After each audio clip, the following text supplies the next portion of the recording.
ગીરગઢડામાં metre gauge train જૂના timetable ઉપર ચાલુ કરવા દેલવાડા ખાતે આવેદનપત્ર આપ્યું. ગીરગઢડા તાલુકાના નરસિંહભાઈ ચીખલિયા, જિલ્લા ઉપાધ્યક્ષ આમ આદમી પાર્ટી ગીરગઢડા શહેર પ્રમુખ ચીમનભાઈ મોડકિયા તથા ગીરગઢડાના સરપંચ મધુભાઈ મેવાડા, સંજયભાઈ પરમાર, મનુભાઈ વાઘેલા તેમજ ગ્રામજનોએ દેલવાડા ખાતે આવેદનપત્ર આપવામાં આવ્યું.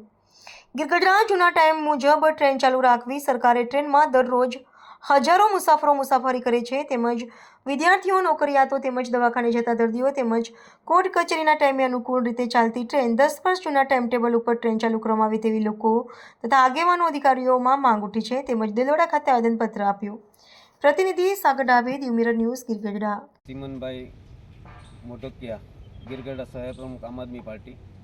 અમારી માંગણી અત્યારે એવી છે, જે જૂનાગઢની ટ્રેન જે બંધ અત્યારે થઈ છે, વેરાવળની જો કે બંધ કરી પાછું ચાલુ થઈ ગઈ છે, પણ જૂના ટાઈમ પ્રમાણે પાછી ચાલુ થઈ જાય એવી પણ અમારી માંગ છે. અને બીજી જૂનાગઢની અત્યારે જે ટ્રેન બંધ કરવામાં આવી છે, દેલવાડેથી 2 વાગે ઉપડતી તે પાછી ફરી ચાલુ કરવામાં આવે અને ત્યાંથી 6 વાગે પાછી જૂનાગઢથી ઉપડે એવી અમારી માંગ છે.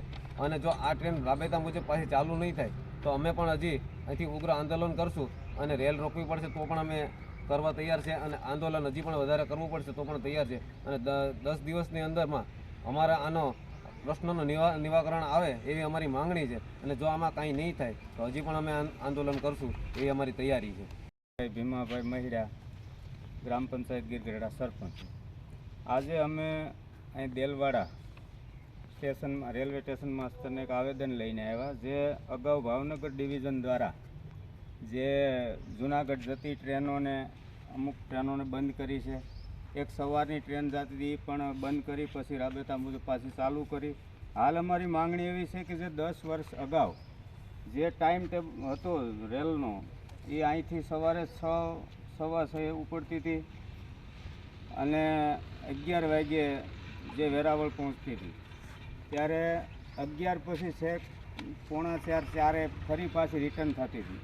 તો 5 કલાક જેવો ટાઈમ મળતો હતો વેરાવળ લોકોને. એમાં પછી દવાખાનાના કામ હોય, કચેરીના કામ હોય, આ બધા થતા હતા. હવે હાલ જે ટાઈમો કર્યા છે એ બધા કોઈ પણ અનુકૂળ આવે એવા ટાઈમો નથી. ત્યારે અમારી માંગણી છે કે જે જૂના ટાઈમો છે એ મુજબ ચાલુ કરે. જે વેરાવળથી જે જૂનાગઢ જતી તાલાળાથી જે જૂનાગઢ જતી ટ્રેન બંધ કરી છે એ પણ પુનઃ ચાલુ કરવામાં આવે. જો આ બધી માંગણીઓ સાથે અમે વિગતવાર ટાઈમ ટેબલ સાથે, જે ગાડીઓના નંબર સાથે જે અમે અહીંયા આપ્યું છે અરજીમાં, એ મુજબની જો ટ્રેનો 10 દિવસની અંદર ચાલુ નહીં થાય તો ગાંધી સિંધા માર્ગે પછી જે કાંઈ કરવું પડે તે રેલ રોકો આંદોલન પણ કરવાની અમે અહીંયા માંગણી સાથે અમે વિનંતી કરીએ. તો રેલવે વિભાગ ભાવનગર ડિવિઝન ખાસ આની નોંધ લે અને વહેલી તકે અમારી માંગણી સંતોષાય તેવા પગલાં લે. નરસિંહભાઈ જાદવભાઈ ચીખલિયા, જિલ્લા ઉપપ્રમુખ આમ આદમી પાર્ટી. હવે અમારી લાગણી અને માગણી એવી છે કે જે વર્ષોથી, એટલે દાખલા તરીકે આ 10 વર્ષથી જે અમારી રેલવેનું કામ હતું એ મુજબનું રાબેતા મુજબ ચાલુ કરવામાં આવે. સાથે સાથે અમારે માનો કે જૂનાગઢથી અહીંયા આવવા માટેના વચ્ચેના જે અમુક ગામડાઓ આવે છે, માનો કે ગાડી બંધ કર્યા પછીથી માનો છાસણ છે, સત્તાધાર છે, વિસાવદર છે, અમારા તાલુકાના સંપર્ક વિહોણો આખો થઈ ગયો છે.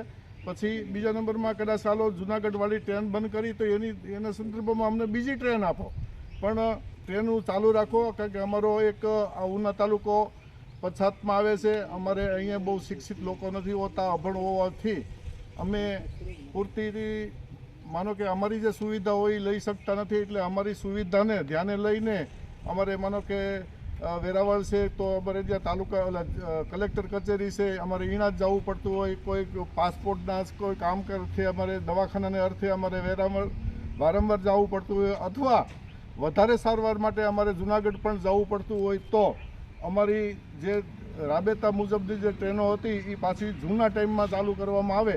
હવે અમારે અહીંયા ગીરગઢડા તાલુકાની અંદરમાં માનો કે ધાર્મિક સ્થળો પણ ખૂબ આવેલા હોય તો પર્યટકોને અહીં આવવા માટેની પણ મુશ્કેલી ઊભી થતી હોય. પછી અહીંથી અમારે પોતાને કંઈક જૂનાગઢ જવું હોય તો પ્રાઇવેટ વાહનની વ્યવસ્થા કરીને જવું પડતું હોય. એની અમે એસટીની એટલી સુવિધાઓ અમારે મળતી નથી. જેથી કરીને અમારી લાગણી અને માગણી એ છે કે જે કાંઈ ટ્રેનો બંધ કરવામાં આવી છે એ ફરીથી ચાલુ કરવામાં આવે. જો આવતા 10 દિવસમાં આ ટ્રેનની વ્યવસ્થા ફરીથી રાબેતા મુજબ નહીં કરવામાં આવે તો અમે ઉગ્ર વિરોધ કરીશું અને ગાંધી ચિંધ્યા માર્ગે અમારે કદાચ આંદોલન કરવાની જરૂર પડે તો પણ અમે કરીશું. નમસ્તે મિત્રો, હું છું ચાંદની પરમાર. આપની મનપસંદ ચેનલ એટલે કે દીવ મિરર ન્યૂઝ ચેનલને લાઈક કરો, શેર કરો અને ફોલો કરો. અને હા, તેમાં દરરોજ તાજા સમાચાર જોવાનું ભૂલશો નહીં. નમસ્કાર દર્શક મિત્રો, હું છું પાયલ બામભણિયા. આજના મુખ્ય સમાચાર દેશ વિદેશ ગુજરાત રાજ્યના તાજા બ્રેકિંગ સમાચાર નિહાળો દીવ મિરર ન્યૂઝ ચેનલ પર દરરોજ રેગ્યુલર. હાય, હું છું ક્રુઝિન સિંઘાનિયા. આપની આસપાસના સત્ય સમાચાર જાણવા માટે જોતા રહો દીવ મિરર ન્યૂઝ. અને હા, લાઈક અને સબસ્ક્રાઇબ કરવાનું ભૂલતા નહીં. Thank you. નમસ્કાર મિત્રો, હું ફિરોઝ ઈરાની. આજે તમને એક નવી વાત કરવા આવ્યો છું. દીવ મિરર ન્યૂઝ જોતા રહો, સબસ્ક્રાઇબ કરવાનું ભૂલતા નહીં અને શેર કરવાનું પણ ભૂલતા નહીં. સત્યની સાથે જોડાતા રહો. નમસ્તે મિત્રો, હું છું ચાંદની પરમાર. આપની મનપસંદ ચેનલ એટલે કે દીવ મિરર ન્યૂઝ ચેનલને લાઈક કરો, શેર કરો અને ફોલો કરો. અને હા, તેમાં દરરોજ તાજા સમાચાર જોવાનું ભૂલશો નહીં.